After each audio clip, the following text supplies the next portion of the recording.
Hello बच्चों। आज की इस वीडियो में हम लोग देखेंगे कि जीवन परिचय को आप लोग पेपर में कैसे यहाँ पर लिखेंगे। तो पेपर में लिखने से पहले यहाँ पर जिस तरह से मैं बता रहा हूँ उस तरह से आप लोग वहाँ पर पेपर में लिखिएगा। तो सबसे पहले यहाँ पर आप सबसे ऊपर क्या लिखेंगे, जीवन परिचय। यहाँ पर जीवन परिचय, ठीक है, एवं रचनाएं। यहाँ पर एग्जाम में पूरा हेडिंग इस तरह से देंगे, ठीक है। यहाँ पर हेडिंग इस तरह से जब देंगे तब उसके बाद एक बॉक्स में आप इस तरह से उनका सारा विवरण देंगे। नाम क्या है, बिहारी लाल, लोकप्रिय नाम बिहारी जी, और जन्म लगभग 1595 ईस्वी में, जन्म स्थान ग्वालियर मध्य प्रदेश में, मृत्यु लगभग 1663 ईस्वी में, भाषा इनकी ब्रजभाषा थी, और किस काल में थे इन्होंने, रीति काल में, रचना शैली मुक्तक काव्य था इनका, ठीक है। तो इस तरह से आप यहाँ पर बताओगे। अब यहाँ पर आप लिखने से पहले यहाँ पर देखिए कितने छोटे शब्दों में हमने बनाया है कि आप कम से कम शब्दों में अच्छे से याद कर लीजिए। यहाँ पर कवि बिहारी जी रीतिकाल के प्रसिद्ध और श्रेष्ठ कवि माने जाते हैं। उनका पूरा नाम बिहारी लाल था। उनका जीवन लगभग 1595 ईस्वी में ग्वालियर मध्य प्रदेश में हुआ था। वे अधिक समय आमेर जयपुर के राजा जय सिंह के दरबार में रहते थे, ठीक है। बहुत छोटा है, सिर्फ आपको अच्छे से याद करना है। उनकी मृत्यु लगभग 1663 ईस्वी में मानी जाती है। देखिए इनका मृत्यु का डेट जो है क्लियर नहीं है, इसलिए ऐसा माना जाता है। बिहारी जी ने अपनी रचनाएं ब्रज भाषा में लिखी है। वे मुक्तक काव्य के महान कवि थे।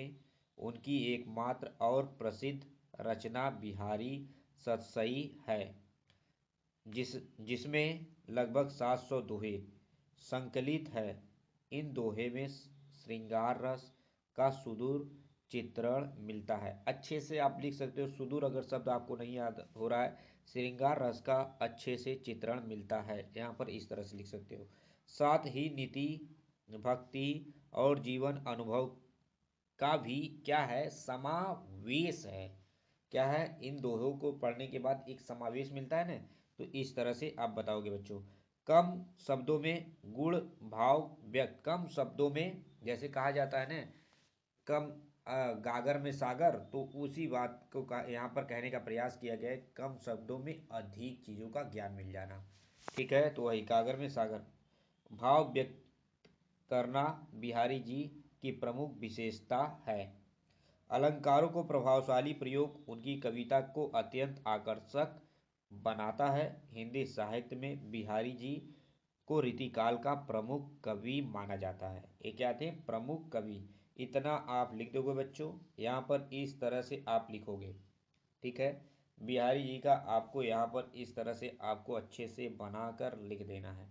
उसके बाद यहाँ पर क्या करोगे, आप रचनाएं, नीचे यहाँ पर हेडिंग बनाकर रचना लिख दोगे।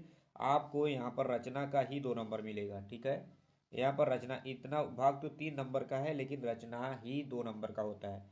तो रचनाएं लिखोगे यहाँ पर हेडिंग बना के। बिहारी सतसई, इनकी रचना जो थी यह बिहारी जी की एकमात्र और प्रमुख रचना है। इसमें लगभग 700 दोहे हैं। इन दोहों में श्रृंगार, नीति, भक्ति तथा जीवन अनुभव का सुंदर चित्रण मिलता है। सुंदरता अच्छे से क्या किया गया है, चित्रण किया गया है।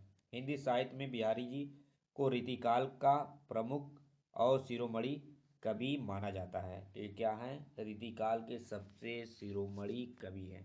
तो यहाँ पर आपको अच्छे से बच्चों याद कर लेना है, और इनका पूरी कॉपी पर आप लोग इसे उतार लीजिए, और अभी तक नहीं याद है तो काफ़ी अच्छे से याद कर लीजिए। अगर वीडियो अच्छा लगा हो तो प्लीज़ लाइक करिएगा, चैनल को सब्सक्राइब करना मत भूलिएगा, क्योंकि ऐसे वीडियो आप लोगों के लिए मैं अपलोड करता रहूँगा, जिससे आप लोग एग्ज़ाम की तैयारी काफ़ी खूबसूरत तरीके से कर पाएँ।